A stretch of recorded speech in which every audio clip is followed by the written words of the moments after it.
freak, tranny, transvestite, cross-dresser, mental disorder. Little girls wear dresses. Little boys don't. Little girls like pink. Little boys won't. This is his G.I. Joe. That's her Barbie. Eddie is not quite 14. Next month is his sister's quinceañera. Eddie's mother hollers from across his dress shop, her arms heavy from the suits and tuxedos she's picked out for him for the occasion. Come here, mijo. Try these on. He starts towards her but hesitates. Gwen is not quite 14. Next month is her sister's quinceañera. Will they let her have a quinceañera? She walks through the rows of multicolored feather gowns, strokes the sequins, and delights in the coolness of the silk, the softness of the taffeta. Wondering why she has to keep walking past these beautiful frocks towards the tuxedos and the darkness. The darkness. She hates the darkness.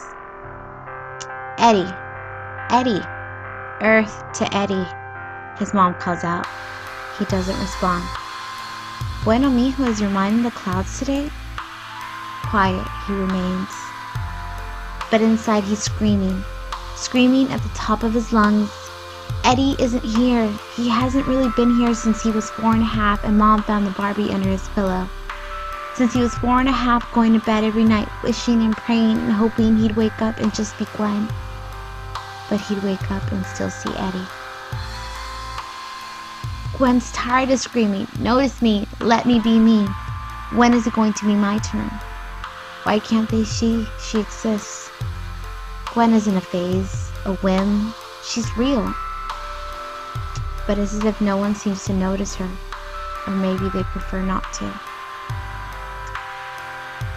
Why does Eddie's body betray him? Damn you, genitals. Damn you, voice. Why are you working against me? Every second of every day, he feels trapped in a body that won't stop producing testosterone. A message that somehow got lost in translation. Why won't they just call her by her name? Gwen. Gwen. Instead, it's Eddie. Eddie. Are you going to try these on? But I'm here too. What about me? Gwen longs to shout. Gwen looks in the fitting room mirror and sees Eddie staring back at her. Tears well up in her eyes. I'm here too. The National Transgender Discrimination Survey estimates nearly half of young transgender people have seriously thought about taking their lives, and 1/4 report having made a suicide attempt. 55% of transgender youth report being physically attacked. The intersectionality of anti-transgender bias and persistent structural and individual racism is especially damaging to the Latina and Latino transgender community and other people of color. 47% of Latino and Latina respondents reported having attempted suicide. At least one transgender person is murdered every month. At the root of trans oppression is socially constructed gender binary. Beginning with the first ultrasound, this construct prescribes the clothes you may wear, the lovers you may choose, the way you must live your life. In a society devoid of anything beyond 2 sanctioned genders, it is time we realize the futility of such an oppressive system. This 2-gender system admonishes those who do not conform to believe that there is only one way to be female and only one way to be male. This belief caused the heinous stabbing of Gwen Araujo, the rape and brutal murder of Brandon Tina.